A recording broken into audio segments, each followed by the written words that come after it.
Ya, buenas a todos, a todas, bienvenidos, bienvenidas a una nueva clase. Hoy día ya vamos por fin a empezar con la programación, ¿ya? Y para esta clase, perdón, lo que hay es un repaso básico de lo que es programación y también de Python, ¿ya? Entonces les comparto pantalla para que veamos un poquito más definido qué es lo que vamos a hacer. Ya, entonces... pueden ver, ¿cierto? Pueden ver el notebook que estamos viendo, o sea, que estoy mostrando. Sí, sí. Ya, ok. Ya, entonces, ¿cuál es la idea de esta clase? Bueno, resulta que para la mayoría de ustedes lo más probable es que programación haya pasado hace muchos años atrás, unos 4 años, quizás 5 años, y lo más probable es que Python lo hayan usado en uno que otro curso, pero no tengan tanta familiaridad con algunos aspectos un poquito más avanzados del lenguaje.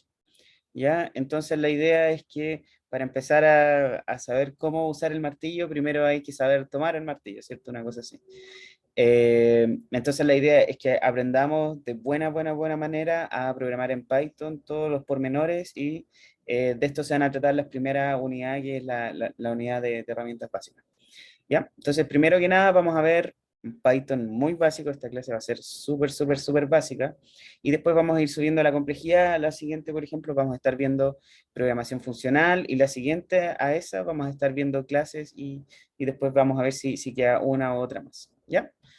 Entonces, como ustedes saben, en cualquier momento, si tienen dudas, consultas, preguntas, no hay problema, pausen el flujo normal de la clase, respondemos la pregunta y después seguimos. No hay ningún problema.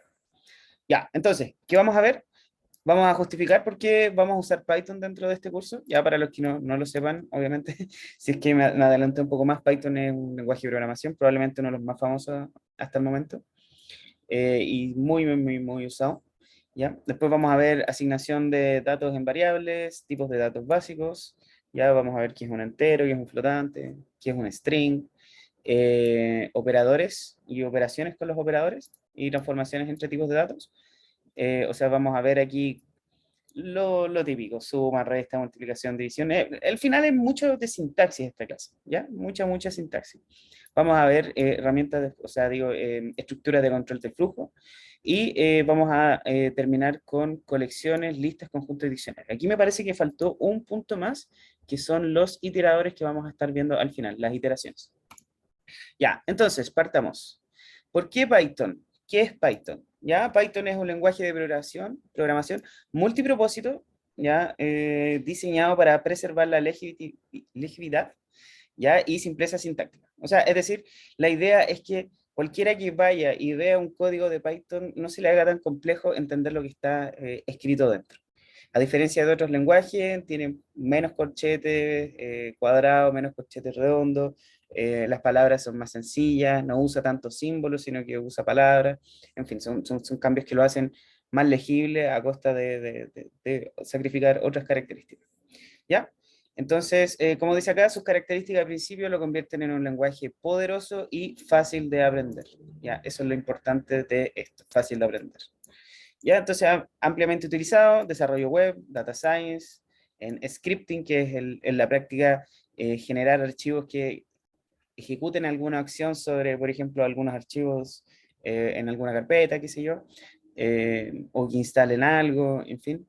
Software de escritorio, también se puede desarrollar software de escritorio, el software antiguo que conocía uno, que uno bajaba una aplicación, abrían un punto .exe y pum, se abría una interfaz gráfica, ese mismo, ¿ya? Entre otras muchas eh, opciones que tienen ustedes para poder utilizar. ¿Ya? Entonces, antes de que partamos, ¿ustedes han usado Python con anterioridad? ¿Qué me podría dar algún ejemplo de eso?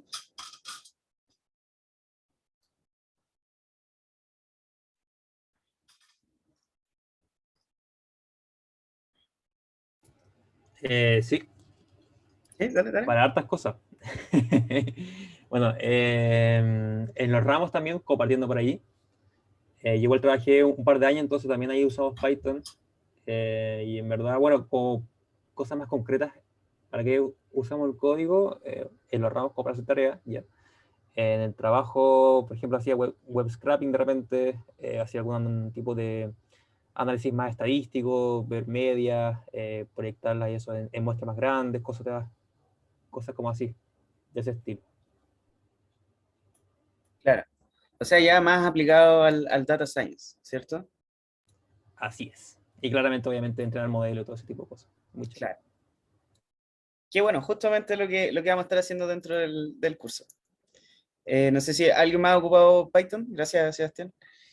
Para otra cosa, también es súper común en esta parte, en este ámbito de acá del desarrollo web.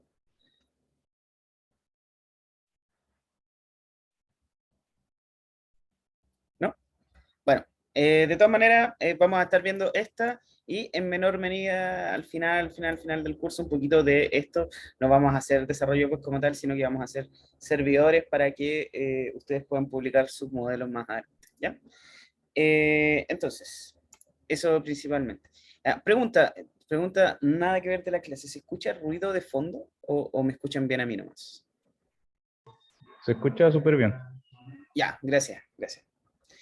Ya, entonces, ¿por qué usamos Python en Data Science? Y bueno, aquí un poquito de texto extra, pero en general es debido a la simpleza, ¿ya? Y que la comunidad lo ha preferido con respecto a otros lenguajes, por ejemplo, como Java, que es tremendamente usado en el ámbito empresarial, ¿ya? Entonces lo ha preferido debido a esas cosas como la simpleza para resolver este tipo de problemas, ¿ya? Y esto se conoce comúnmente a toda implementación que está fuera de Python, pero que permite extender su funcionalidad, se le conoce como ecosistema de librerías. ¿Ya? Entonces la comunidad crea una librería, que una librería tiene algún propósito definido. Por ejemplo, más adelante vamos a estar usando Pandas, que es un muy buen reemplazo de Excel. Ese es el propósito de esa librería. Entonces, ya perfecto, generan mucho código, estamos hablando de cientos de archivos de código en Python, extienden Python para que se pueda finalmente manejar datos de tipo tabular en base a este nuevo código, ¿ya? Y después se sigue desarrollando a partir de esa misma librería, pueden desarrollar otras librerías más, y se empieza a crear una especie de ecosistema, ¿ya? En el que todas, ahí empiezan a haber librerías que dependen de otras librerías, que dependen de otras librerías, y así sucesivamente, ¿ya? Entonces, esto es lo grande que hoy día tiene Python y de por qué se ocupa en Data Science, por el ecosistema que tiene, ¿ya? Eh, Hay algo bien interesante en esto. Ustedes pueden ejecutar esta línea de comandos, ¿ya? Bueno, antes que nada, en que empecemos todo, como habíamos dicho en la primera clase, todas las clases van a ser en estos notebooks que permiten en cierta parte también ejecutar código de Python y obviamente también tener una especie de presentación, ¿ya? Para ejecutar vamos a usar ese botón de acá, que es lo mismo que yo voy a hacer en el momento que apriete Control Enter, ¿ya? Si es que no se acordaban o no lo vieron dentro de la primera clase, ¿ya? Entonces, vamos a ejecutar acá, y lo que sale aquí es los principios de Python, ¿ya? Y los principios de Python son, en la práctica, la filosofía de diseño que hay debajo de cómo se implementan cada una de las cosas. Aquí no hay nada de especificación del lenguaje, ni de cómo se escribe, por ejemplo, una variable en un ciclo, no, absolutamente nada, simplemente es la filosofía que tiene. Entonces, por ejemplo, aquí dice, bonito es mejor que feo, ¿ya? Eso quiere decir, y obviamente yo me imagino que es pensando o comparando, por ejemplo, si ustedes han visto alguna vez código en C, que definitivamente es mucho más feo, mucho más terrible de entender que en Python, sobre todo cuando ustedes empiezan a usar punteros y punteros de punteros y ya queda mala cosa, ¿ya? Entonces, explícito es mejor que implícito, simple mejor que complejo, bla, y empieza a listar más y más filosofías, o sea, puntos de la filosofía que hacen que finalmente Python tome un diseño súper específico. ¿Ya? Esta es una de las más interesantes que a mí me gusta y que vamos a tratar de basar el curso en eso, que tiene que haber una y preferiblemente sola una forma obvia de hacer las cosas, ¿ya? No sé, esto debe ser algún chiste de la persona que escribió eso, ¿ya? Pero en la práctica lo que nos está diciendo esto es que vamos a intentar ver solamente una forma de hacer las cosas y con eso ya nos vamos a quedar. Salvo contadas excepciones, vamos a seguir esta regla. ¿Ya? ¿Y por qué? Porque mientras, o sea, si agregamos dos formas de hacer la misma cosa, lo que va a pasar al final es que no nos vamos a quedar con ninguna. Y mientras más empecemos a agregar cosas, más nos va a costar decidir entre la una y la otra. ¿Ya? Entonces, empecemos ahora sí ya con esto ya, a ver básicamente cómo funciona el lenguaje. ¿Ya? ¿Preguntas hasta acá?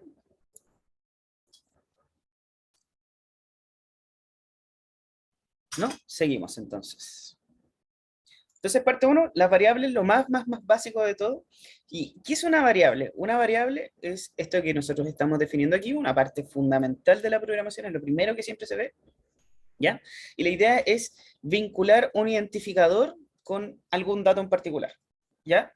El identificador es lo que nosotros tenemos aquí, porque este es un nombre, simplemente un nombre, que le vamos a dar a un dato en particular que es este de acá. ¿Ya? Eso desde el punto de vista de ciencia de los datos, ¿cierto? Porque el, el punto de vista un poquito más tradicional es que nosotros asignamos un identificador a una variable, ¿ya? Porque este valor puede variar, pero en la práctica nosotros pensemos en datos siempre, entonces vamos a decir que, y vamos a estar trabajando con ese concepto de datos, ¿ya? Y esto se relaciona, entonces nosotros relacionamos un dato con un identificador a través de un signo igual que este que está acá.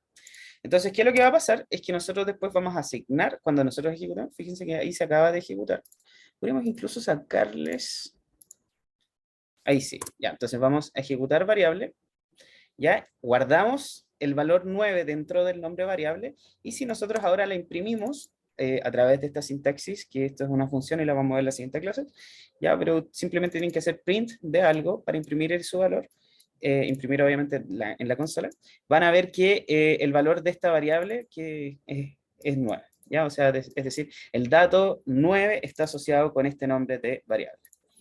En el caso de que estemos usando notebooks, va a ser mucho más sencillo omitir este print y simplemente escribirlo solo al final de la celda. ¿Ya? Si ustedes escriben el nombre de una variable al final de la celda, aparece el valor, bueno, y ejecutan obviamente la celda, aparece el valor acá abajo. ¿Ya? Hay líneas de código que no necesariamente se van a ejecutar y que uno les denomina comentarios. ¿Ya? Estos comentarios se pueden escribir con gato y después del gato pueden escribir cualquier texto que ustedes quieran y el intérprete de Python lo va a ignorar. ¿Ya? Esto es lo más básico. ¿Ya? Lo más básico. Si ustedes tienen dudas ahora, es el momento de preguntarlas, si no, seguimos.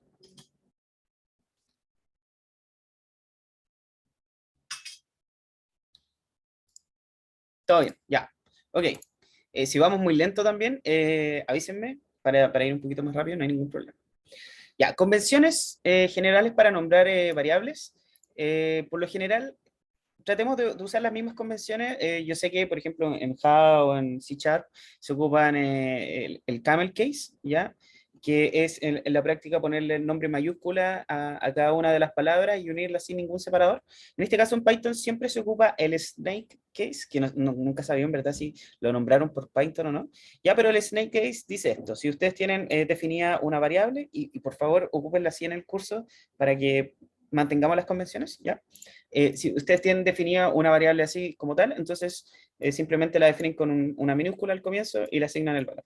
Ya en el caso que ustedes quieran definir una variable con varias palabras entre medio, le ponen un guión bajo entre medio y aquí con minúscula, ¿ya? Lo mismo para las funciones. Y en el caso que ustedes quieran definir una constante, que se supone que es un valor que no debería cambiar a futuro, pero Python no lo limita por ninguna manera, entonces ustedes las definen con mayúsculas, todo con mayúsculas y con guiones entre medio. Ya, entonces aquí tenemos, por ejemplo, pi y gravedad en Marte, obviamente valores aproximados. Entonces, respondiendo a esta pregunta, ya que me adelanté un poco, ¿pueden cambiar los valores de la constante? No, o sea, sí, no hay ningún mecanismo que limite que se cambien estos valores, yo lo puedo cambiar en cualquier momento. Pero la idea es que nosotros sigamos estas convenciones para que si alguien después ve esta variable, diga, ah, ya sé que yo esta la voy a dejar como constante, entonces no la voy a cambiar en ningún momento. Y ya pasa a ser variable a constante. ¿Ya? Eso entonces.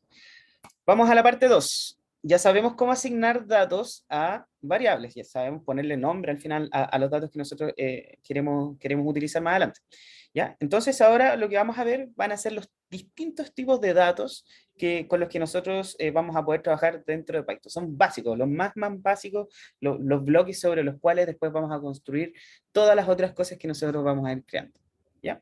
Tipos de datos básicos, entero, aquí no hay ninguna novedad. Si yo pongo un 9, acá y guardo ese 9 dentro de esta variable, lo que vamos a tener que es simplemente un entero, ninguna novedad más.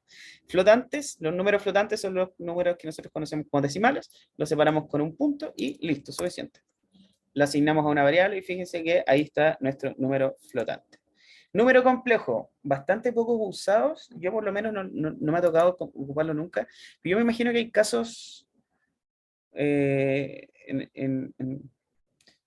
supongo que en algunos problemas de otras ingenierías alejadas a la computación, ya que sí tienen que ocupar números complejos y quizás esto sí puede ser de bastante utilidad. Ya entonces aquí fíjense que se define como un entero, un número flotante, más la raíz de menos 1 que aquí en este caso se simboliza como j. Y entonces aquí está la parte entera y aquí está la parte real y la parte imaginaria. Ya, nada más que decir y en verdad lo vamos a usar bien poco en eso. Sí, ahí Camilo dice, en eléctrica se usa harto, sí, yo también he escuchado que en eléctrica se usa bastante. ¿Ya? Entonces, para los amigos eléctricos aquí esto le puede ser de bastante utilidad. No ahora, obviamente, pues, sino más adelante cuando veamos los paquetes, por ejemplo, como SciPy, que es una librería completa que tiene muchas funciones científicas y de ingeniería implementadas dentro. ¿Ya? Los siguientes valores son los booleanos, ¿ya? Eso por el álgebra de Boole, me parece mucho, ¿ya? Y esto simplemente guarda un valor de verdad, o sea, nos dice que si algo es verdadero o algo falso, nada más que eso. Puede tener esos dos posibles valores y no puede tener algo intermedio entre un valor y otro, ¿ya? O sea, solamente verdadero o falso. Estos de acá van a ser bastante poderosos cuando nosotros queramos controlar cómo vamos a ejecutar el código y cómo va a seguir el flujo de ejecución del código. Ya en este momento todavía no tienen mucha utilidad aparente. Los strings son cadenas, ¿ya? De hecho esa es la traducción literal, cadenas de caracteres que contienen algún tipo de texto. Ya los caracteres, digamos, un carácter es simplemente una letra. Puede ser eso, puede ser ese, puede ser ese, puede ser incluso un emoji. ¿Ya? También un emoji es un carácter. Entonces aquí lo podemos poner una taza de té. ¿Ya? Y ahí apareció, y este es otro carácter distinto. ¿Ya? Estos pueden ser definidos usando las comillas simples o las comillas dobles. En este caso de acá usamos comillas dobles, y todo lo que esté dentro de esas comillas dobles va a ser tratado como un string. Entonces, si nosotros ejecutamos esto y vemos lo que contiene la variable, vamos a ver que nos imprime que dice que Juan está tomando té más el emoji que estamos viendo acá. Y el último tipo que vamos a ver es un tipo especial que se pronuncia nan y se escribe none, ¿ya? Que representa una variable que tiene un valor inespecífico. O sea, es como una variable, o sea, digamos que es una variable que no tiene valor, pero nosotros de todas maneras necesitamos decir o representar de alguna manera que una variable no tiene ningún valor, y eso lo hacemos a través de esta keyword llamada nan. Ya, para adelantar un poquito, las keywords son palabras reservadas que tiene Python que se supone que representan alguna funcionalidad interna y que nosotros no deberíamos usarlas salvo por su función específica. Ya en este caso, nan es un tipo de dato especial que representa lo que habíamos dicho recién, algo que no tiene valor. ¿Ya? De hecho, si nosotros imprimimos de la misma forma que estamos viendo, por ejemplo, acá nombre, si le imprimimos acá, fíjense que aquí no va a aparecer absolutamente nada porque, perdón, acá no va a aparecer nada porque no tiene valor. Solamente se muestra cuando nosotros usamos print. ¿Ya? Ok, ¿ya? Entonces para terminar esta última parte, vamos a ver que tenemos esta función type que tenemos acá, que se ejecuta muy parecido como estamos usando print para poder ver el valor de las variables, pero esta lo que va a indicar va a ser el nombre, o el tipo, perdón, de dato que está almacenado dentro de un identificador, que sería este identificador de acá, este nombre. Entonces, nombre, ¿qué es lo que contiene? Juan está tomando té. Entonces, si nosotros escribimos type de nombre, va a aparecer un entero. ¿Ya? No sé por qué esta se llamaba nombres, debería ser oración. Ahora me estoy dando cuenta recién que tendría mucho más sentido que pusieran oración. Ya, entonces el tipo de oración es string. ¿Ya? En el caso que nosotros quisiéramos ver el tipo de entero, nos va a decir que es un entero. Súper, súper, súper sencillo. Y además nosotros podemos verificar si algún dato es de cierto tipo específico usando esta función isInstance. Entonces nosotros escribimos acá isInstance. Lo primero va a ser una función que recibe dos argumentos, ¿ya? No se desesperen, eso lo vamos a ver en la próxima clase. Lo primero va a recibir el nombre de la variable, que en este caso sería oración, ¿ya? Y después lo que va a recibir es un tipo de dato. Int, por ejemplo, representa enteros, float representa números flotantes y str representa strings. Y después lo que va a retornar esto es un booleano, ¿ya? Y aquí vamos a empezar a ver la utilidad de los booleanos, ¿cierto? Que nos va a indicar si la variable que nosotros le entregamos, el identificador que nosotros le entregamos, contiene o no contiene un entero. En este caso, no contiene, entonces retorna false. En este caso de acá, ¿contiene un flotante? No, retorna false. Pero oración contiene un string y aquí sí retorna true. ¿Ya? Entonces ese es el caso en el que nosotros podríamos decir, perfecto, ya, aquí sí funciona. Ya, pregunta interesante que se me ocurrió ahora y no está anotada, pero podría anotarla. ¿Por qué a nosotros trabajando con datos nos gustaría poder usar esta función? ¿Cuál sería la utilidad de trabajar con esta función? Mientras anoto la pregunta.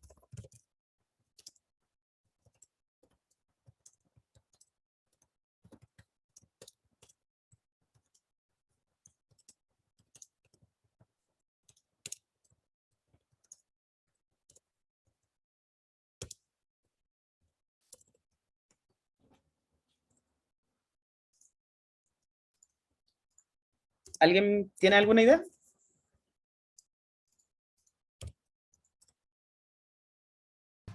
Como para saber si ingresé en una parte del código la variable o no. Entonces, por ejemplo, puede que en mi código, siguiendo algún camino, asigne un valor, pero en otro camino no lo asigna. Y yo quiero saber si lo asignó o lo asignó en esa variable. No sé si se entiende. Y así puedo Claro, preguntar si es un valor o no un valor, y si no es un valor es que no lo ingresé, ¿no? claro, claro. De hecho, es en la práctica, es como esa la idea de que nosotros necesitamos de alguna manera tener el control de los datos que nos están llegando, por ejemplo, para formular un modelo predictivo más adelante. Entonces lo que pasa es que algunas veces, ya, pongamos el ejemplo grande de que nosotros estamos trabajando para alguna empresa y que esa empresa nos está entregando datos para que nosotros hagamos o entrenemos algún modelo. En algún punto vamos a necesitar chequear si los datos tienen los tipos correctos, porque si no el modelo quizás no va a funcionar más adelante.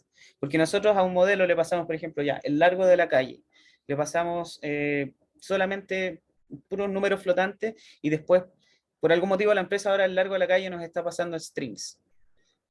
Vamos a tener un problema, ¿cierto? Porque ya el tipo de dato no va a ser compatible. Entonces, isInstance nos va a permitir en términos prácticos que podamos verificar el tipo de los datos antes de seguir continuando con la ejecución. ¿Ya? Y que es parecido a lo que decía Luis, o sea, si tengo algún condicional, o sea, algún flujo de datos y tengo mal asignado, por ejemplo, un dato, alguna variable en particular, entonces me gustaría de alguna manera controlarlo y decir, sé que esta cosa está mala, entonces entrégame un dato correcto. ¿Ya? Así que eso. Gracias, Luis. Ok, entonces, ¿preguntas hasta acá, hasta este punto? ¿No? ¿Todo bien? ¿Todo relativamente sencillo? Perfecto. Entonces vamos a ver ahora el tipado dinámico. ¿Ya? Este es un pequeño detalle, un poquito más relacionado con lenguajes de programación, pero en fin, es simplemente para que nosotros entendamos cómo se asignan valores a variables. ¿Ya? Entonces, lo que nosotros decimos es que una variable en otros lenguajes, una variable posee un tipo de dato específico, ¿ya?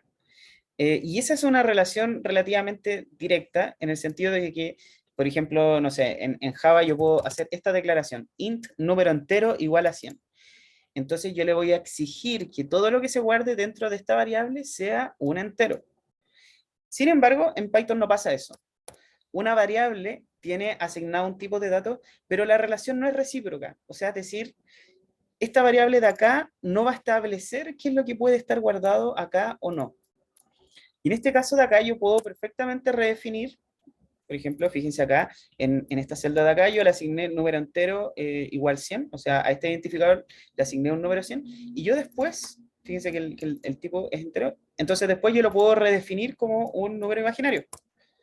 ¿Ya? Y fíjense que el tipo de entero, incluso aunque la variable se llama entero, ahora ya no, ahí sí, ahora ya no es entero, sino que es compleja. ¿Ya? Entonces es eso. Los valores, los datos, tienen un tipo de dato específico. ¿Ya? En este caso es entero, pero la variable no tiene un tipo de dato específico. Yo puedo guardar cualquier cosa básicamente dentro de esto. Obviamente esto hace un poquito difícil comprobar el código en Python, ya tiene una serie de implicancias, pero lo hace mucho más fácil de trabajar. Esto que acabamos de nombrar se conoce como tipado dinámico, ¿ya? Por si algún momento ustedes tienen de alguna manera trabajar con esto, ¿ya?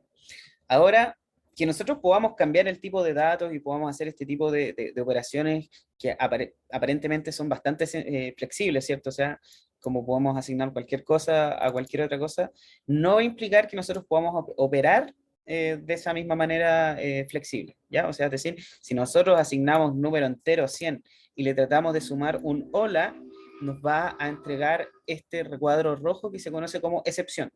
¿Ya? Una excepción, pequeño paréntesis, eh, es un problema que ocurre en el momento que se está ejecutando el software y que detiene, el código, perdón, que ustedes están ejecutando, y que detiene totalmente la ejecución y dice alerta sobre algún error del cual el programa ya no puede proceder más. En este caso, el error es que nosotros tratamos de sumar la variable número entero más hola. ¿Ya? Y como no hay definido cómo sumar enteros más strings, que en otros lenguajes sí se puede, por ejemplo, como en JavaScript, ¿ya? Nos va a decir, ¿sabes qué? Yo no puedo continuar con esta operación porque yo no sé qué es lo que, cómo puedo operar entre enteros y strings. Entonces, simplemente corto la operación. ¿Ya? Entonces, eso con el tipado dinámico. ¿Alguna duda con respecto a esto? ¿No? Perfecto. Ya, fíjense acá que tuvimos el problema de que nosotros no podíamos sumar esto, ¿cierto? Pero puede ser que haya algunas operaciones que sí estén definidas de suma, por ejemplo, como suma simple entre strings. Entonces yo puedo sumar hola, un string que tenga el valor hola, y después puedo poner qué tal. ¿Ya? Y fíjense que yo aquí en este caso sí puedo hacer la operación de suma. En el caso que nosotros pudiéramos, o sea, quisiéramos haber hecho la operación anterior, lo que podríamos haber hecho es convertir el número entero a algo que sí pudiera operarse con un string. Y en este caso, un string se puede operar con otro string. O sea, sería en la práctica decir 100 más hola. Y fíjense que en este caso sí funciona, 100 más hola. Y se junta. Esta operación se llama concatenación. ¿Ya? Vamos a verla también más adelante. ¿Cómo convertimos un tipo de dato a otro tipo de datos? Obviamente tienen que ser compatibles, pero existen estas mismas tipos que nosotros habíamos visto más arriba. O sea, acuérdense que nosotros cuando preguntamos si era entero, si era flotante, si era string, estas mismas cosas que nosotros estamos viendo acá las podemos usar para convertir entre tipos de datos. Entonces, yo puedo convertir, por ejemplo, un 3 a número flotante, que en términos de representación simplemente le agrego un punto y un 0. Ahora podemos ver que el tipo de 3 es entero, pero si nosotros hacemos el tipo de esto, nos va a decir que es flotante. ¿Ya? Ahí cambió el tipo, aunque el valor sea en términos prácticos el mismo. ¿Ya? Lo mismo acá, 3 más ¿Profe? 1,1. ¿Sí? ¿Existe el tipo del tipo? ¿Y qué tipo es? Ah, muy buena pregunta. Sí, ¿Qué sí existe existe? el tipo del tipo. Eso es una cosa bien interesante de Python. No. Qué Ojo, buena. profe. Lo que pasa es que en Python todo o es objeto o es función. No hay nada que se escape de eso. Entonces, todo tiene que estar definido de alguna manera con tipos, ¿ya? Y todo está, finalmente, a diferencia de Java, por ejemplo, que las clases son una cosa aparte, en el caso que tú conozcas Java y que sepas lo que son las clases, en Python no pasa eso. Todo está realmente definido y todo tiene definidas operaciones básicas, como por ejemplo saber el tipo de lo que tú estás tratando. ¿Ya? Profe, ¿Sí? ¿se puede crear una clase en Python donde le modifique el tipo de datos, como crear un tipo de datos? Como si yo le pongo type de un objeto de esa clase, salga lo que yo quiera. Ya. No, porque cuando tú defines una clase, lo que estás definiendo como implícitamente es que el tipo de esa clase va a ser ese tipo, va a ser esa clase en sí misma. Y va a ser un tipo distinto de datos de todos los otros. ¿Ya? Ahora, con lo que tú dices, yo me imagino que tú estás como hablando del type bar, type, def type, me parece, ¿cómo se llama? Tú estás hablando de C++, ¿cierto? O de C Sharp. No, estoy hablando de Python, ese mismo type, de un objeto que yo creé en una clase, como clase de Python. Yo creé una nueva clase. Claro, sí, en ese caso lo que tú vas a tener es esa definición de esa clase en particular. ¿Ya? O sea, a ver, saquémoslo al tiro de la duda. Ya, class hola. Entonces vamos a ponerle simplemente pass, después le vamos a poner type de hola. Instanciar el objeto y listo. ¿Ya? Aquí está, creo que era ahí. Type de hola. No, estaba bien. Es que hay que definir un init. Ok. Main.hola, claro. Entonces ahí te está diciendo que la clase está definida dentro de este main. Ya, buena pregunta en todo caso. Ya, es todo un tema de esto y lo otro que te quería decir también comentar es que en las nuevas versiones de Python está definido un tipado estático, o sea, es decir, a diferencia de lo anterior, yo puedo hacer algo así como variable, los puntos enteros igual 10. En términos prácticos, esto no tiene ningún efecto en el código ni en la ejecución, pero sí en las herramientas que te permiten revisar el código. Entonces, si después yo voy a intentar hacer, no sé, por ejemplo, voy a cambiarle el tipo, voy a ponerle 10, se va a poder hacer, no hay ningún problema. Pero la diferencia está que en un editor de texto que sea lo suficientemente capaz, se va a dar cuenta que yo le voy a estar tratando de asignar a esta variable un 10 cuando en verdad yo debería haber estado asignándole en string. Y ahí me va a decir, oye, ¿sabes qué? No, yo no puedo hacer esta operación, está mal o corregir. ¿Ya? Eso es súper poderoso también y le da toda la... Sigue siendo el Python como tal, pero le da la flexibilidad también, o más que eso, la rigidez de un lenguaje un poco más tipado. ¿Ya? Entonces tenemos eso, flotante entero después. ¿Ya? Entonces aquí convertimos enteros a flotante, ahora flotante entero, ojo que aquí hay una pequeña particularidad, y es que se pierde la parte decimal. Entonces si nosotros convertimos este 3,14 nos va a quedar solamente 3. Strings. Para convertir strings yo ocupo esta función str que en términos prácticos lo único que hace es tomar todo lo que se pueda y convertirlo a string. ¿Ya? Aquí 3,14 también lo convierte a un string de 3,14 y hay que tener cuidado con la operación al revés. ¿Ya? O sea, es decir, si yo trato, por ejemplo, de convertir este flotante 3,14 o sea, perdón, claro, este string lo trato de convertir a algo flotante, así que no hay ningún problema, pero si yo, por ejemplo, intento hacer esto 3.13 a flotante, lo que va a pasar es que me va a entregar un value error, o sea, es decir, va a lanzar una excepción porque no pudo ejecutar este código. ¿Ya? Aquí vamos a tener un error. Entonces hay que tener bastante cuidado con estas operaciones que uno hace para convertir entre tipos distintos de datos. ¿Ya? Hasta aquí terminamos con la parte de tipos de datos y vamos a ver las operaciones. Vamos a pasar muy rápido por esta sección porque yo creo que es de todas formas bastante básica. ¿No? ¿Ninguna duda? Ya, perfecto. Entonces, operaciones entre los datos. ¿Ya? La idea es que nosotros no solamente podamos definir datos dentro del lenguaje, sino que además podamos operar entre ellos. ¿Ya? Están las típicas operaciones aritméticas, por ejemplo. Entre números podemos sumar, restar, multiplicar, dividir y otras más. podemos compararlos, mayor, mayor igual, menor igual, o el igual igual, o podemos hacer operaciones lógicas entre booleanos. Ya aquí and, or, lo vamos a ver un poquito más adelante. Ya, entonces, primero que nada, para entender cómo funcionan las operaciones, tenemos que entender qué es una expresión dentro de Python. ¿Ya? Y una expresión, como dice acá, es una combinación de valores, variables y operadores que pueden ser evaluados por el intérprete. Ya esta frase dice mucho, mucho, mucho. Pero aquí lo que tenemos es simplemente lo que vamos a ver un poquito más adelante. Aquí, ¿qué tenemos nosotros? Tenemos valores, ¿cierto? Dentro de estos valores, además, tenemos esta operación que está entre medio. Estos dos valores más la operación que tenemos entre medio forman una expresión.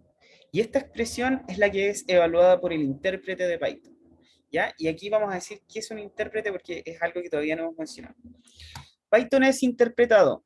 Eso quiere decir que existe un programa que interpreta, o sea, es decir, que lee las cosas que nosotros le mandamos a ejecutar y lo convierte a un código que pueda ser capaz de entender y ejecutar esa instrucción o esa expresión al procesador. ¿Ya? Entonces, este intérprete finalmente es el que toma lo que nosotros escribimos, que es súper bonito, que se entiende y todo, ¡pam! Y lo lleva a algo que puede ser ejecutado en tiempo real. ¿Ya? Es distinto a los lenguajes compilados. No sé si alguien sabe la diferencia aquí entre interpretado y compilado.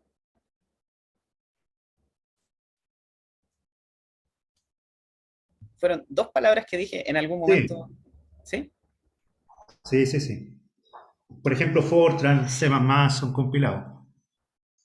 Y ahí uno corre el compilador y después tiene que ejecutar el programa. Es como el nivel de abstracción que tienen. Claro, ya. Yo creo que es un poquito más la primera respuesta. El lenguaje compilado tiene que, como dice la palabra, compilar todo lo que se va a ejecutar de antemano. Y eso incluye a todas las librerías externas, incluye todo el código que nosotros estamos programando, todos los archivos, para generar un archivo ejecutable en algún punto. En cambio, el lenguaje interpretado hace esa misma operación, pero la hace cada vez que nosotros vamos solicitando de alguna manera, que se compile el código eh, a cierto código que lo permita ejecutar el procesador. Y en este caso de acá, Python es interpretado porque yo puedo hacer esto, puedo hacer control enter y se va a ejecutar esa expresión y la va a convertir a código que puede entender el procesador, la va a ejecutar y después me va a entregar la respuesta. Esa es como la gran diferencia. Obviamente, entre ambos hay ventajas y desventajas. La principal y es la más comentada es que por eso Python es más lento. ¿Ya? Pero ahí vamos a ver los truquillos que tiene todas estas librerías para poder saltarse esos problemas. ¿Ya? Entonces, ahí está principalmente la diferencia entre lenguaje compilado y interpretado. Otros ejemplos de compilado: C, C++, Java, C Sharp. Y interpretado está R también, que es otro lenguaje que se usa bastante en Data Science, JavaScript, entre otros más. ¿Ya? Entonces, vamos a pasar rápido con esto. Suma, 5 más 2, 7. Resta, 5 menos 2, 3. Multiplicación, 5 por 2. ¿Ya? Aquí es este símbolo de asterisco, es 10. División, 5 dividido en 2, ya, este es un slash. Da 2,5 y fíjense que hay un operador división entera que acá en vez de ponerse 1 se ponen 2, o sea, es decir, esta parte de acá solo me va a pasar la parte entera de la división. ¿Ya? ¿Qué pasa aquí cuando este operador lo pasamos con tipos de datos float? Y fíjense que aquí lo estamos pasando con este tipo de datos enteros. Entonces ejecutamos y fíjense que nos va a entregar un número flotante, pero de todas maneras nos va a pasar la parte entera. ¿Ya? Bueno, aquí están los ejemplos. ¿Ya? Aquí entonces 2,5 dividido en 2 da 1,25 y 2,5 división entera en 2 da solamente 1, la parte entera. ¿Ya? Y el módulo, que es el resto de la división, entonces 5 dividido en 2, uno puede, esto es igual a 2 y queda el resto de 1. ¿Ya? Esta operación es totalmente menospreciada, pero en computación se ocupa bastante. ¿Ya? Sobre todo cuando uno está iterando sobre colecciones de datos. Potenciación, nada más que decir, 2 asteriscos, ¿ya? 2 aquí elevado a 3, 2 elevado a menos 3, y si ustedes quieren poner algún número cualquiera flotante, también no hay ningún problema, también lo va a poder resolver. ¿Ya? Comparaciones de operadores de comparación y de igualdad. Ya, hasta acá. ¿Alguna duda antes de esto, de que sigamos?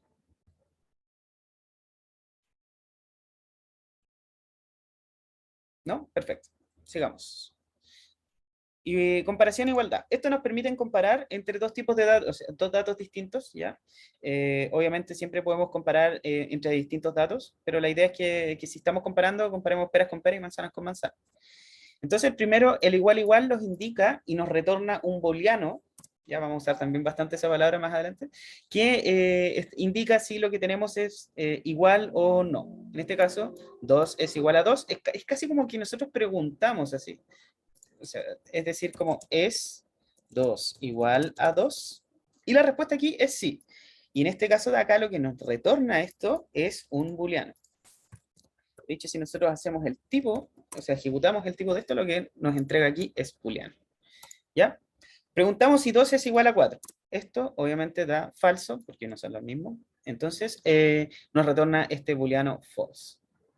Entonces, ¿qué sucede cuando nosotros usamos igual igual con tipos distintos? Por ejemplo, entero, flotante, string. En el caso del flotante, ¿qué creen que ustedes que va a pasar acá? Este yo creo que es el más interesante, porque este de acá, bueno, sí, también ¿qué puede pasar acá en este? O en este de acá. Son casos borde al final, que uno quisiera saber qué es lo que está pasando. Dan distinto. Claro, porque uno podría intuir, ya, como son tipos distintos de datos, entonces no deberíamos estar comparando porque estamos haciendo como una especie de peras con manzana aquí, ¿cierto? En vez de peras con peras. ¿Ya? En este caso de acá, esto es verdadero. ¿Y por qué es verdadero? Porque en términos prácticos, Python pareciera que trata más o menos igual a los enteros y los flotantes. ¿Ya? Y los intenta llevar al tipo más amplio, que en este caso serían los flotantes, antes de poder compararlo. En este caso de acá, nos dice que es falso. ¿Ya? ¿Por qué? Porque aquí estamos comparando una cadena con un número y no es claro cómo comparar cadenas con números. Ambos tienen relaciones de orden, que los vamos a ver un poquito más adelante, pero de todas maneras no es una comparación directa. Y en este caso de acá, como no tenemos una parte imaginaria, entonces simplemente nos dice que 2 es igual a 2 real más 0 imaginario. ¿Ya? Vamos de nuevo con lo mismo con las comparaciones con otros lenguajes. Hay lenguajes que esto está terminantemente prohibido porque son tipos distintos y hay que hacer una operación que se llama casteo. Ya que en la práctica más o menos lo mismo que nosotros estábamos haciendo un poquito más arriba de convertir un tipo a otro tipo. ¿Ya? En el caso de Python, con los enteros y los flotantes es relativamente flexible, pero en este caso de acá nosotros tendríamos que haber hecho un casteo o una transformación de los datos para que pudiéramos haber operado de forma correcta esto. Entonces, si nosotros ponemos entero acá, entero de 2, vamos a transformar esta cadena 2 a un entero 2, y después si lo comparamos vamos a encontrarnos que la respuesta es que son iguales. Ya, mayor y menor igual. Aquí no hay mucho que ver tampoco. ¿Ya? 2 es mayor que 2, es falso. 2 es mayor que 1, es verdadero. Y 2 es mayor que 3, también es falso. Ya en el caso que queramos preguntar mayor o igual, simplemente agregamos un igual después del mayor. ¿Ya? En el caso que comparemos con strings, hay que tener mucho cuidado. Ya, claro, aquí Python definitivamente no deja comparar, y es más o menos lo mismo que pasó acá, ¿cierto? Aquí tenemos dos cosas que son totalmente distintas. Y la idea es que comparemos peras con peras y manzanas con manzanas. Menor o igual, mismo caso que el anterior, aquí no hay mucho más que ver. Lo interesante sí son las comparaciones con strings, ¿ya? Entonces, ¿qué es lo que pasa con las comparaciones con strings? Uno podría pensar que, bueno, aquí el igual igual es relativamente sencillo, aquí chequea si los dos son iguales o no. Así, sencillamente es manzana, entonces si comparamos avellana con manzana, entonces aquí nos va a decir que es falso, pero si comparamos avellana con avellana, nos va a decir que es verdadero, ¿ya? Entonces, pregunta, ¿es posible comparar menor o menor igual y mayor con mayor igual con strings?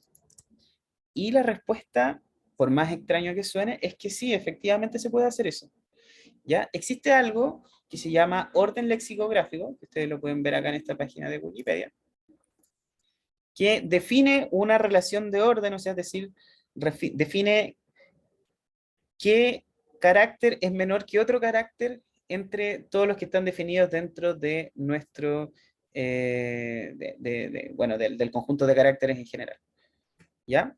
Entonces, en este caso de acá, podemos preguntar este tipo de cosas como que avellana que es mayor que arveja. Y aquí nos va a decir que sí. ¿Ya? ¿Y por qué? Porque va a comparar carácter a carácter. Por ejemplo, A es igual a A, entonces aquí no va a haber ninguna diferencia. Pero V está antes que R, entonces este va a ser mayor que este que está acá. Y el mismo caso, por ejemplo, con 3 y 5.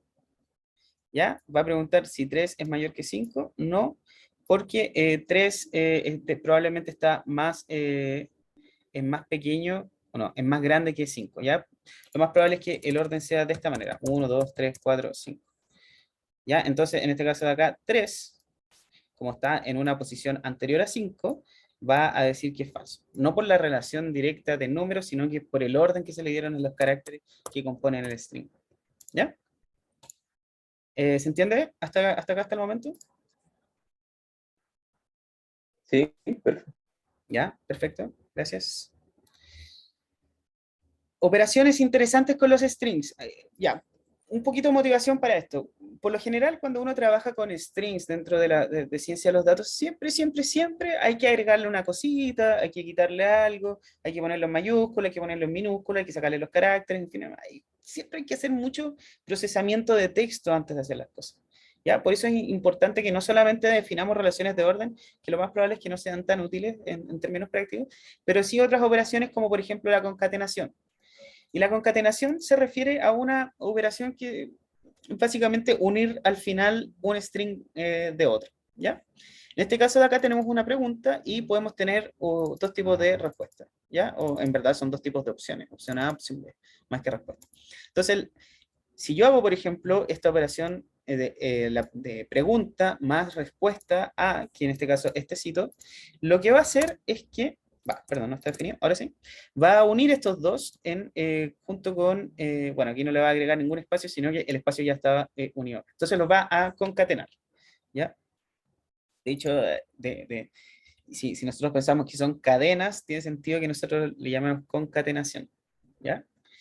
Y eso va a estar representado por la operación más. Fíjense que ahora esto es bien interesante porque no solamente tenemos definida la operación más para los números, sino que ahora también para las cadenas de caracteres. ¿Ya? Eso es como, es potente desde el punto de vista matemático también, ¿cierto? Ya. Otras operaciones que podemos hacer, formateo de strings. Nosotros podemos hacer más o menos la misma operación que hicimos acá, pero con esta sintaxis.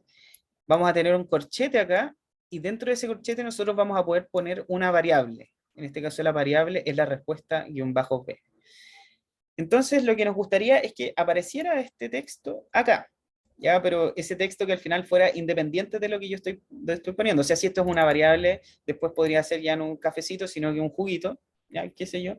Y la idea es que si nosotros modificamos esta variable, después cuando nosotros creemos este string que estamos formateando acá, también se modifique con el valor de la variable nueva. Entonces tenemos este corchete donde nosotros ponemos la variable y además nosotros vamos a usar esta f antes, f de format, me imagino. ¿Ya? Y si nosotros ejecutamos eso, vamos a ver que nos entrega deseas un cafecito. ¿Ya? O sea, esto de acá, perdón, esto de acá más esta respuesta de acá. Otras operaciones bastante extrañas, yo nunca las he ocupado, no sé cuál será el sentido de esto, pero ustedes pueden, o sea, me parece mucho que sí, pero con un caso tremendamente específico, ¿ya? Que ustedes pueden repetir strings las veces que ustedes quieran. Por ejemplo, en el caso de que ustedes multipliquen por 10, van a repetir 10 veces esto. ¿Cuándo me sirvió a mí? Yo una vez estaba imprimiendo unos separadores, una cosa así, y eso lo puse como por 40, una cosa así. Y listo, entonces ahí ya dije, ya, hasta aquí llegó esta sección, y lo que sigue más abajo es otra cosa, así que cambiamos el tema. Pero algo en verdad bien rebuscado, yo perfectamente podría haber escrito esto en vez de esos 3 por 40. No sé.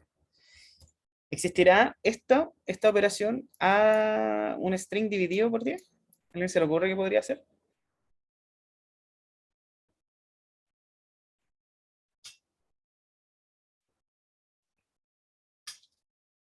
¿No? ¿A nadie? Ya, perfecto.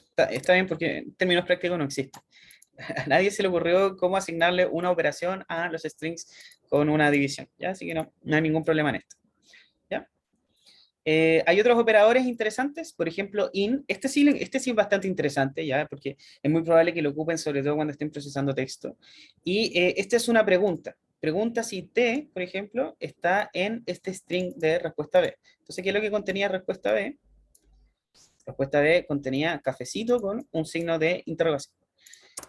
Si nosotros preguntamos si T está dentro de esto, nos va a decir que es falso. Nos va a retornar un booleano diciendo que es falso. En el caso contrario, en el caso que nosotros tenemos café, acá in, respuesta B, entonces lo que vamos a tener es que nos va a decir, ya, efectivamente sí existe eso. ¿Ya?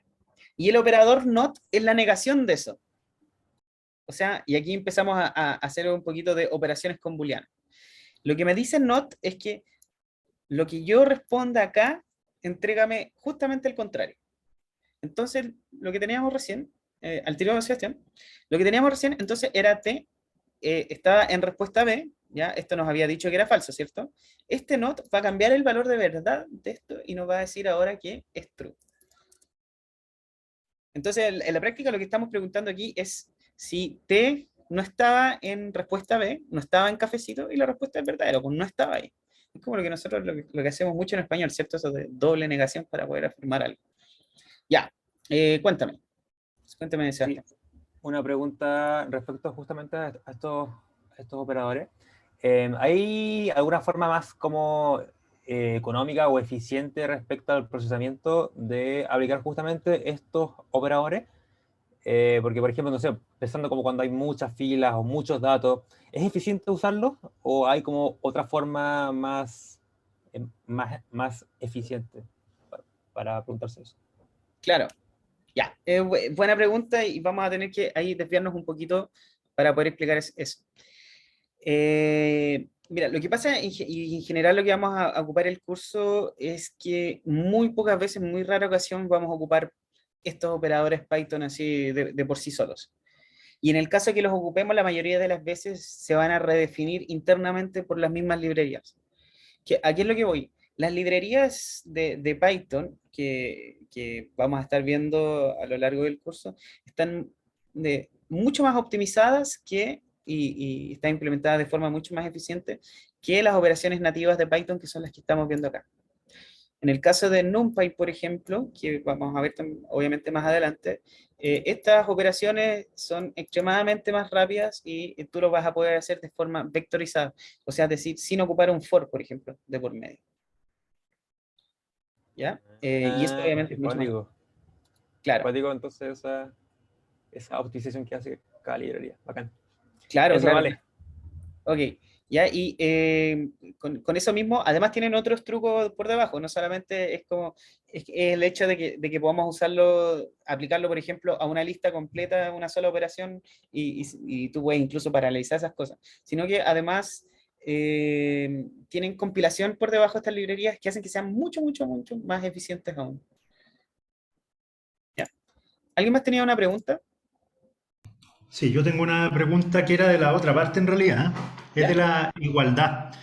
Y mira, si quieres, coloca el ejemplo que busqué uno en ¿Este? internet rápido, ¿Ya? y es que, por ejemplo, 0.1 más 0.1 más 0.1, eso no es 0.3. ¿Esto? Sí. Ah, claro. Y esa cuestión a mí me ha pasado no sé, ¿por qué eso?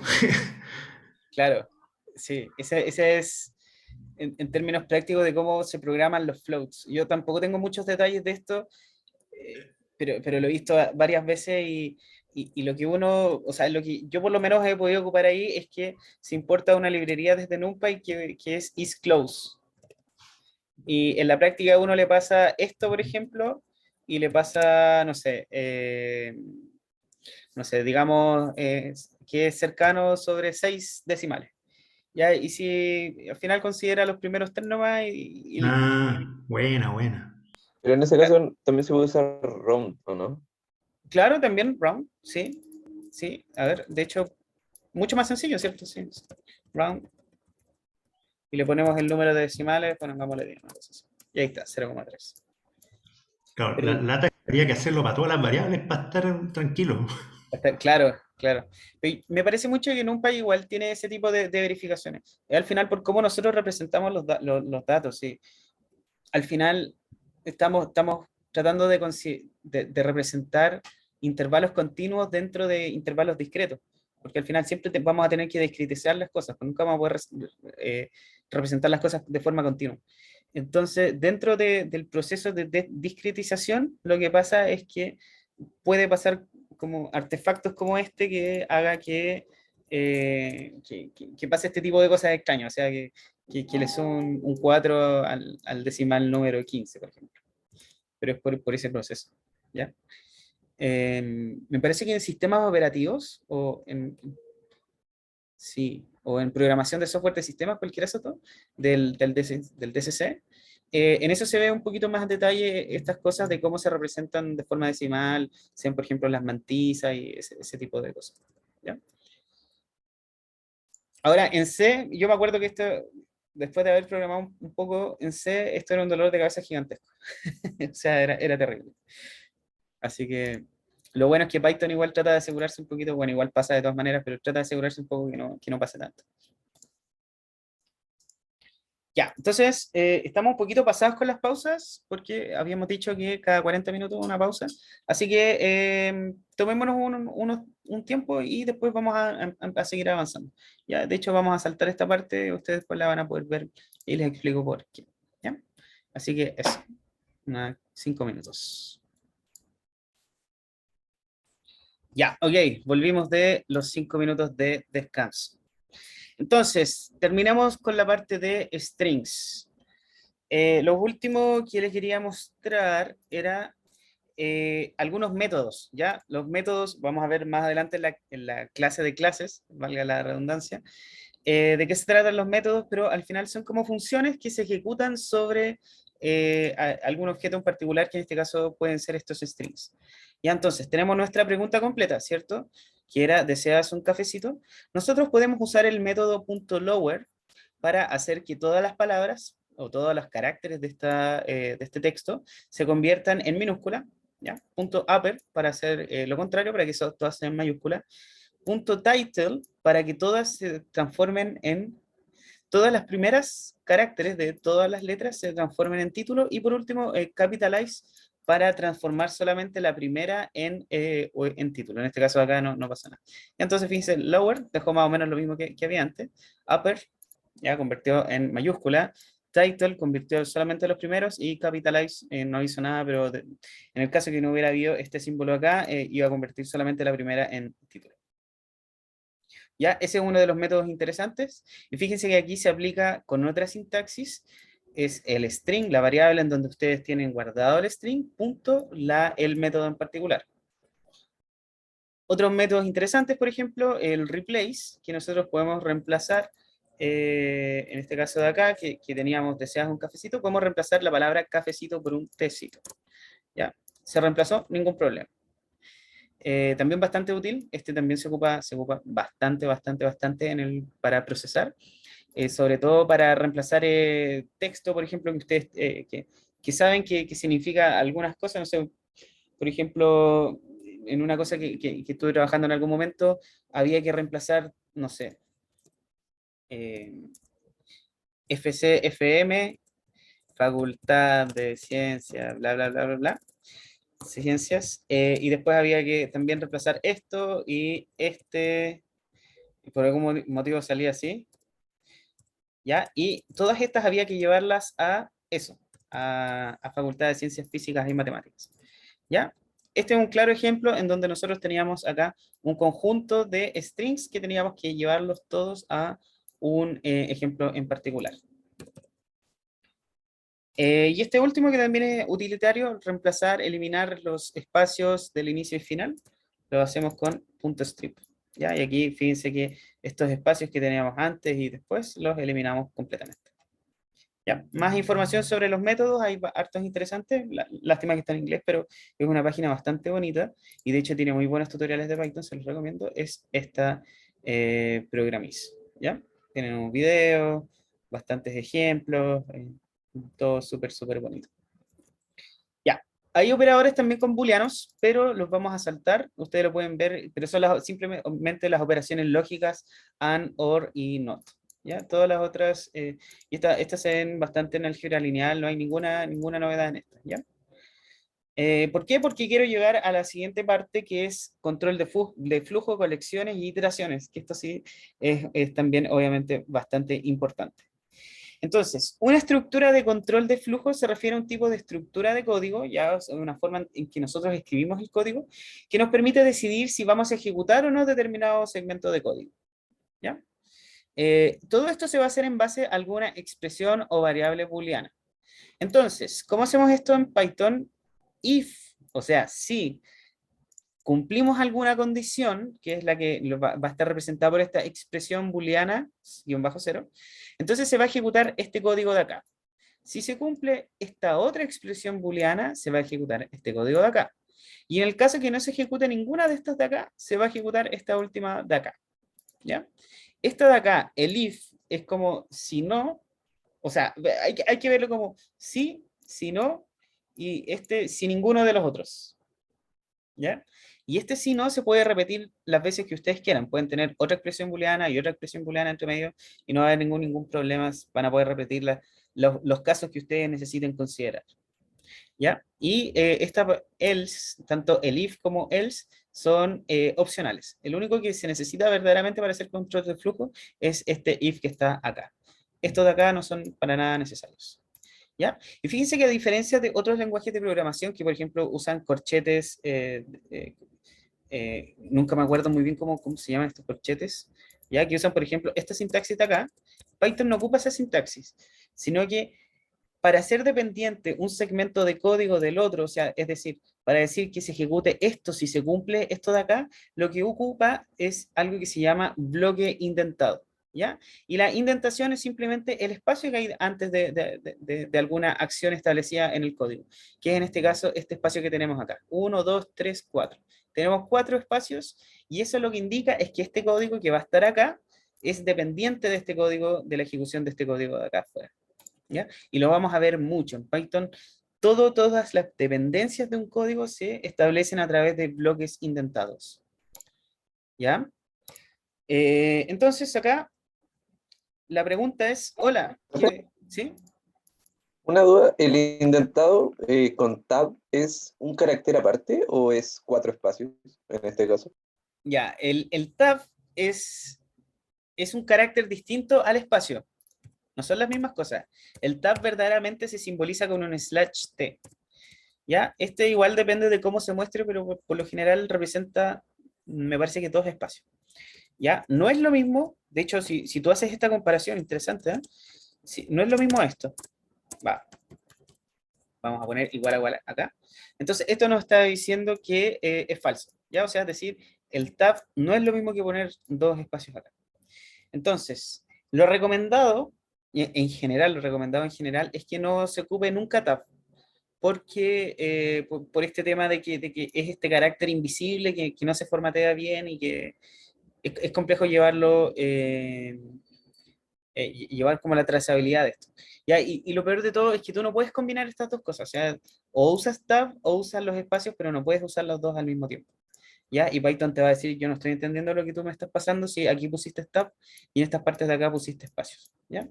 Lo recomendado siempre son espacios. Ahora, no es tan complejo tampoco. Por ejemplo, acá, if true, no sé, cualquier cosa. Fíjense que automáticamente el editor de texto me entregó los 4 espacios. ¿Ya? Entonces yo le voy a decir que no haga nada, entonces después le digo else, y aquí me entregó otros 4 espacios. Y si yo pongo otra condición más, me va a entregar otros 4 espacios más. Si yo pongo otra más, me va a entregar otros 4 espacios más. Y fíjense que acá es donde se está viendo la dependencia de un código en otro. ¿Ya? O sea, este código de acá va a depender de que se ejecute, este de acá, y así sucesivamente. ¿Ya? A eso se refiere con los bloques indentados. No sé si respondo tu pregunta. Sí, perfecto. Gracias, profe. Ya, ok. Ya, entonces, pregunta, es un string, tenemos un identificador que dice, hola, ¿qué desea tomar? Vamos a volver de nuevo con el ejemplo del tecito y el cafecito. Ya, entonces, si la respuesta es café, se supone que debería ejecutarse cierto código. Y para que nosotros podamos comprobar eso, tenemos este bloque indentado acá. Entonces, preguntamos, si la respuesta es T, entonces imprimo, enseguida le traigo su T. Ya aquí un emoji de un T. Si la respuesta es café, entonces imprimo la de acá abajo. Enseguida le traigo su café. ¿Ya? Y si no, estoy diciendo, yo no estoy entendiendo qué es lo que me estás diciendo, entonces le digo, ya, no tengo lo que me estás solicitando. Entonces, vamos a ejecutar la respuesta.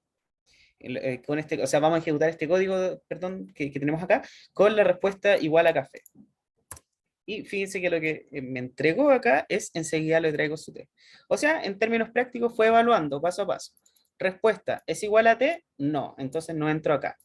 Respuesta, ¿es igual a café? Sí, en ese caso entonces entro a este código de acá y ejecuto esa línea en particular. Cambiemos esto. Ahora pongamos T. Fíjense que va a pasar lo contrario y ahora me va a decir que enseguida le traigo su T. Y si nosotros ponemos 2E en vez de 1, no tengo lo que me está solicitando. ¿Y por qué? Porque hice la comparación acá y no encontró ninguna de estos casos, entonces simplemente dijo, yo no entiendo lo que me estás pidiendo. Una opción para arreglar esto hubiera sido, por ejemplo, T in respuesta. En este caso de acá, como estamos diciendo que se busque este substring dentro de este string en particular, me va a decir, enseguida le traigo su T. ¿Por qué? Porque esto se evaluó como verdadero. ¿Ya? Entonces, esa es la idea de esto, es simplemente controlar qué código se va a ejecutar en base a ciertas condiciones que se evalúan y generan un booleano en particular. Es lo mismo que hemos estado viendo hasta el momento. Ya, esta pregunta de switch case en Python, ustedes la pueden responder después, más adelante, porque me interesa pasar a la siguiente parte. ¿Dudas acá con if-else?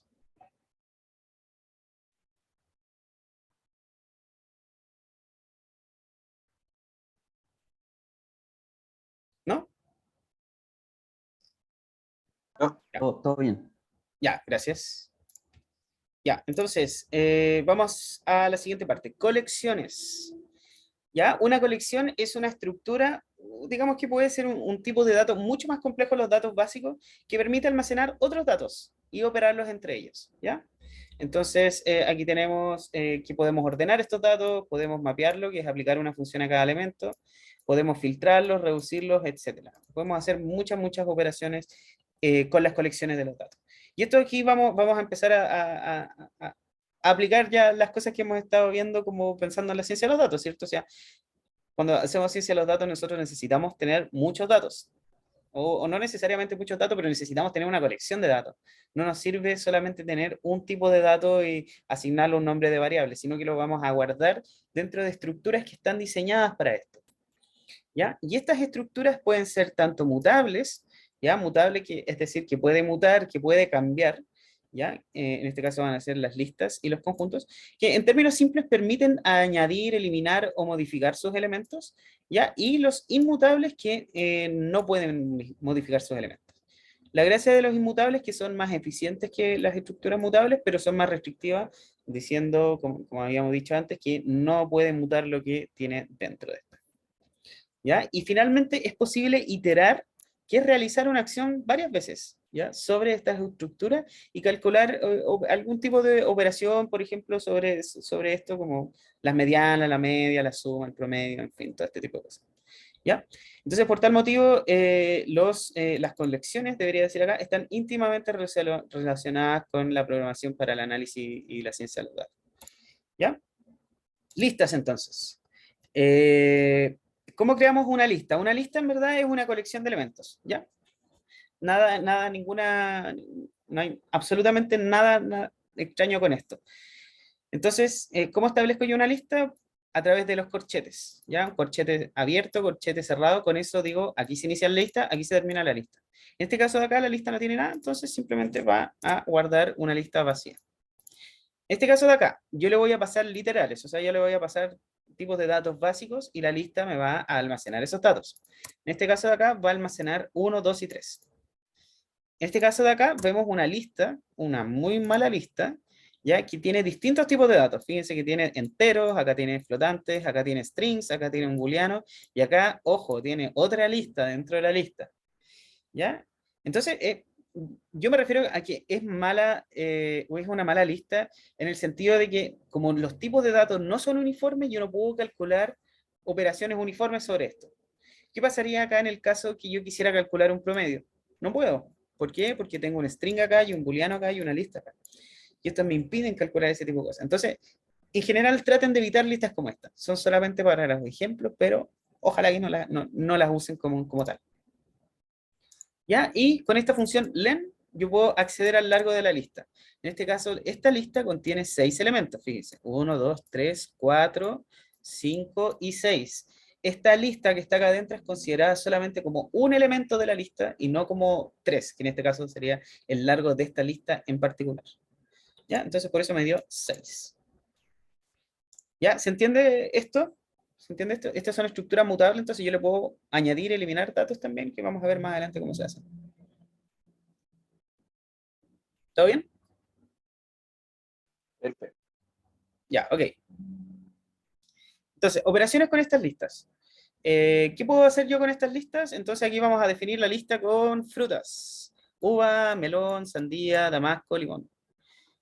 ¿Ya? Y para que nosotros podamos operar con las listas y con los elementos de la lista, nosotros tenemos que asignarle un índice, que es en la práctica, y esto lo vamos a estar ocupando también bastante, este concepto de índice, es un identificador para cada uno de los elementos de la lista.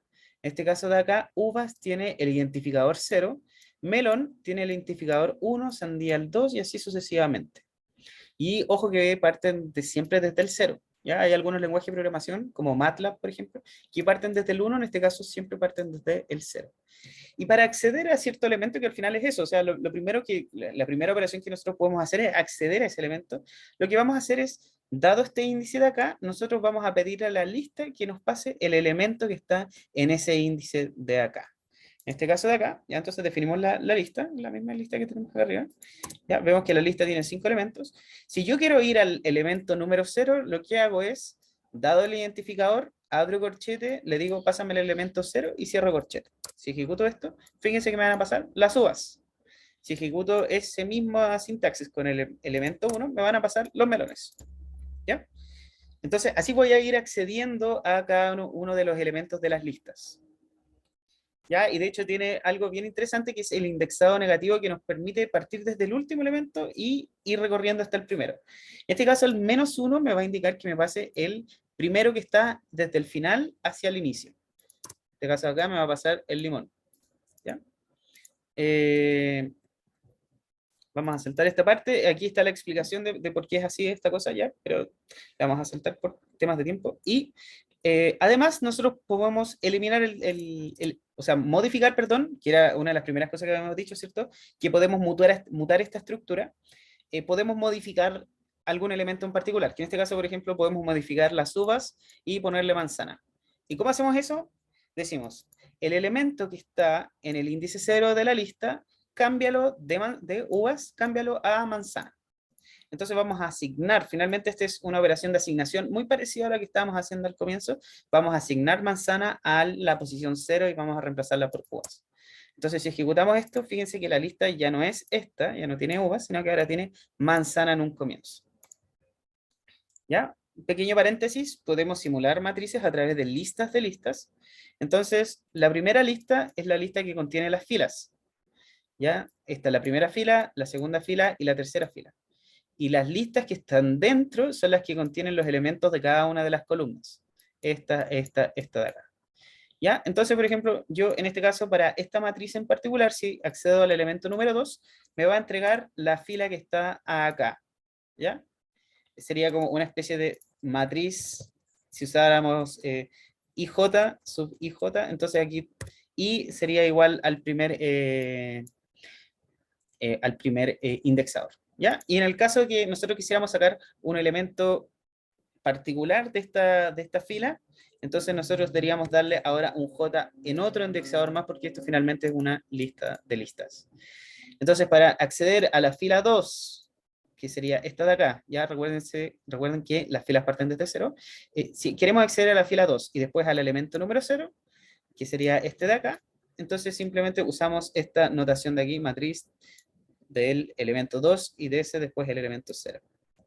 y ahí tenemos el 7. ¿Ya? ¿Se entiende hasta acá? ¿Cómo usar listas?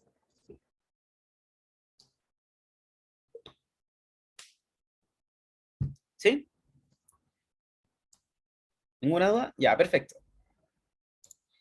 Un slice también es una operación recurrente, nos permite seleccionar ciertos elementos a partir de los índices que nosotros le estamos pasando.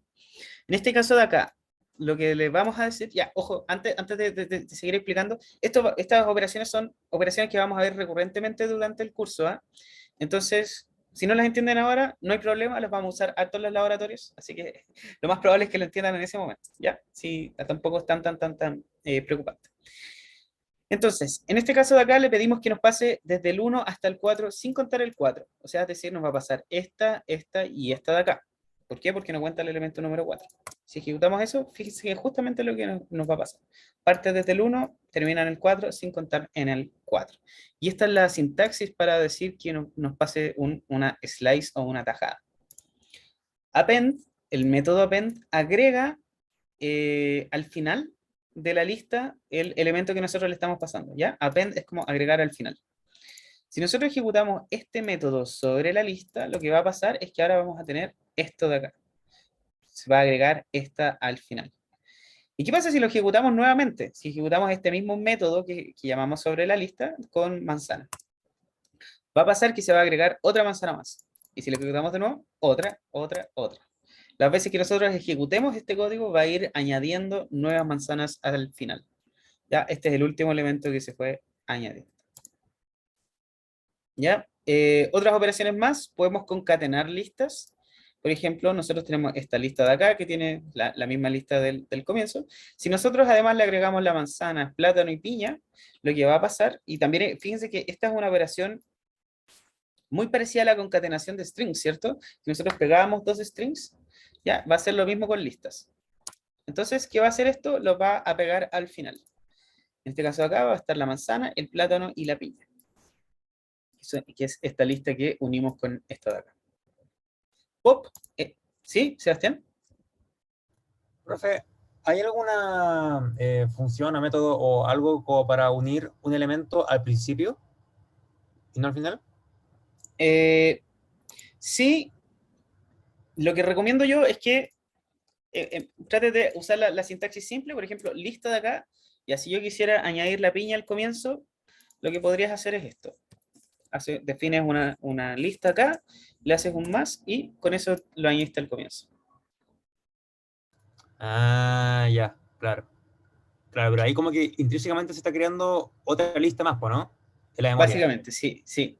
Ah, muy buen detalle lo que tú estás diciendo. Esta operación de concatenar lo que está haciendo es generar una nueva lista con los elementos, ¿ya? No modifica la lista anterior, que en este caso estaría mutándola.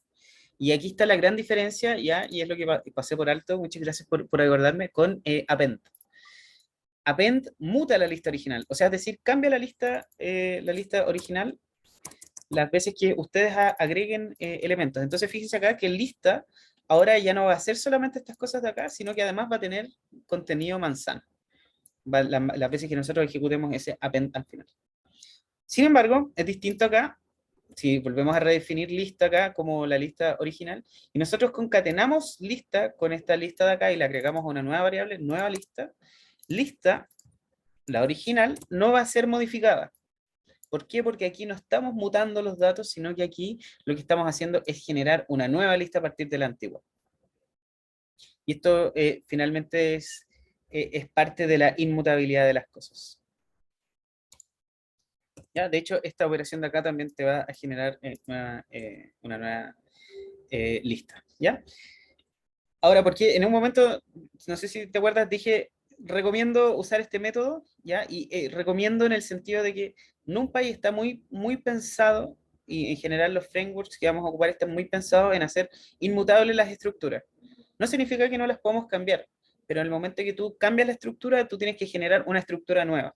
No puedes cambiar las originales, ¿ya? Porque eso hace que sean ineficientes las cosas. En este caso de acá,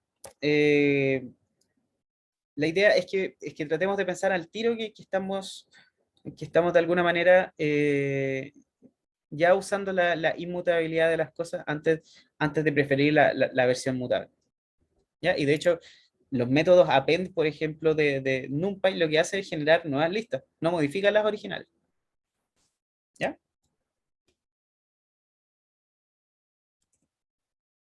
Ya, ok.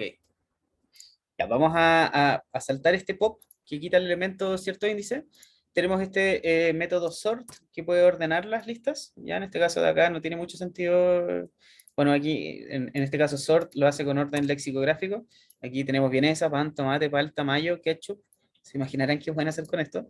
¿Ya? Y si ustedes hacen sort, después pueden ordenar la lista fácilmente sin ningún problema. ¿Ya? Index busca algún elemento en particular de la lista, en este caso de acá, si buscamos sandía, nos va a decir que está en el índice número 2, que es este que está acá. Recuerden, 0, 1, 2. ¿Ya? Y si nosotros buscamos, por ejemplo, arándanos, nos va a decir a través de una linda acepción que arándanos no se encuentra dentro de la lista. ¿Ya? Hay muchos otros métodos, ¿ya? Tienen que diferenciar, acuérdense, entre si es algo mutable o no mutable, y ustedes lo pueden encontrar en esta página que está acá. También la misma página que yo les decía, que muy buenos tutoriales de Python. Ya, creo que estamos en la hora, ¿cierto? ¿O no? Sí, 17:41. Ya, terminemos esto con strings, y dejamos la clase hasta acá, y lo que quede de tuplas, diccionarios y iteraciones lo vemos en la siguiente clase, ¿ya? Entonces, paréntesis, strings. Lo que hemos visto hasta el momento como strings es lo más básico que uno puede hacer con listas, ¿ya? Y en la práctica uno se puede imaginar un string como una lista de caracteres, ¿ya? O sea, es decir, este es un carácter aparte, este es un carácter aparte, aparte y aparte, ¿ya? De hecho, como algo muy parecido a esto, ¿cierto? Esta cosa que nosotros tenemos acá. J, después U, después A, después N. ¿Ya? Nosotros podemos hacer las mismas operaciones que estamos viendo en las listas acá dentro de los strings. O sea, por ejemplo, podemos tomar una tajada, ¿ya? Y podemos solamente sacar a n, ¿ya? Si sacamos del índice 2 hasta el 4, 2, 3, y sin incluir el 4, vamos a tener esa parte de ahí, ¿ya? Podemos convertir las listas, por ejemplo, un nombre, podemos convertirlo a, o sea, un string podemos convertirlo a lista, ¿cierto? Podemos decir, ya, pásame eso como Juan. Y podemos hacer la misma operación inversa. Si tenemos una lista y la tratamos de convertir a string, lo que va a pasar es que, bueno, aquí no nos funciona tan bien. ¿Ya? ¿Cierto? Porque trata de convertirlo de forma literal de la cosa que uno le está pasando a string. Pero en la práctica lo que uno puede hacer es unirlo a través de un separador, ¿ya? Y en este caso, uno puede hacer esta operación, punto join, y le paso esta lista que está acá, y con eso me une completamente todo esto. ¿Ya? El separador indica qué es lo que va a ir entre medio de los caracteres que yo estoy tratando de unir. Puede ser, por ejemplo, un guión, y en este caso me va a unir todas las letras a través de un guión en particular. Cuando yo no le paso nada, quiere decir que no hay ningún separador entre medio. Y además, no solamente puedo separarlos por caracteres, sino que también puedo separarlos por lo que justamente estamos diciendo recién, un separador. En este caso, el separador, por ejemplo, puede ser un espacio, y lo que me va a pasar esto es Juan, coma, coma, coma, verduras. O sea, 3 strings distintos contenidos dentro de una lista. ¿Ya? Y por último, aquí también lo mismo que hemos visto antes, podemos unir estos Juan, coma, verduras a través de un separador. ¿Ya? Entonces, la idea de esto es hacerlos pensar que en verdad los strings son listas por debajo, listas que tienen una representación particular y que tienen una forma de tratarlos en particular, pero finalmente es una lista de caracteres, ¿ya? Y que obviamente puede ser tratada también como una lista de Python, ¿ya? Entonces, con eso quedamos hasta la clase de hoy día, sí, porque ya prácticamente nos queda un minuto. ¿Qué nos quedó por ver? Tuplas, muy rápido, conjuntos, también bastante rápido, diccionarios y por último, iteraciones, ¿ya? En las iteraciones sí o sí tenemos que verlas porque son muy importantes para lo que vamos a ver durante el curso, ¿ya? Así que con eso terminamos la clase de hoy día. No sé si tienen alguna pregunta. Yo, profe, pero muy rápido. ¿Sí? ¿Qué es mejor, hacer el split como nativo o el split de librerías como Re o librerías como NLTK o cosas así, más dedicadas? Ya. Es un poquito la misma pregunta que me había hecho en algún momento de que era buena idea hacer, por ejemplo, sobre los datos de un arreglo.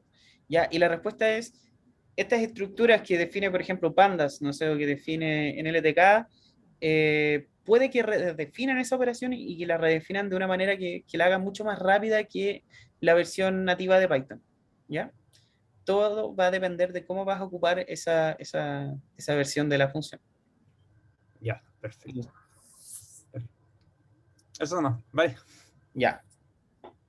Ok, ya. Entonces, si nadie más tiene preguntas, nos estamos viendo el próximo miércoles. Sí, Samuel, sí. Tú quédate, no hay ningún problema. ¿Ya? Al resto que si queráis, nos estamos viendo. Van a gente que nos ve en internet también, así que nos vemos. Gracias. Chao, profe, que esté Gracias, bien. profe. Chao.